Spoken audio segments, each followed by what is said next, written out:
মার্কেটে যাওয়াটা কিন্তু খুব একটা রিস্ক। তো যাই হোক, এখান থেকে আবার বেরোয় আমরা একটু স্বপ্নে চলে গেলাম কিছু কেনাকাটা করার জন্য।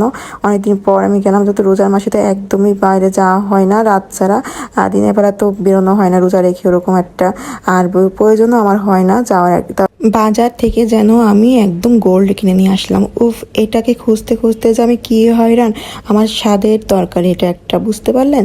মানে কি বলবো, আমার এত প্রিয় এটা, কিন্তু আমি বাজারে গেলে এটা নাজনে পাই, মানে সজনেই পাই না। কেন জানি ঢাকাতে পাচ্ছি না, কি একটা অবস্থা। মা বলে আমি কি পাঠায় দেবো কুরিয়ার করে, এই একটা কোনো কথা? এটা আবার পাওয়ার জন্য মানে কি অবস্থা। যাই হোক, আগে চোখের সামনে মিলে গেল একদম আমার মজার তরকারিটা। এটা মাছ দিয়ে রান্না করব, তার জন্য এখানে মাছ নিয়ে নিলাম, আর হচ্ছে মাছের সুন্দর করে ভেজে নেব।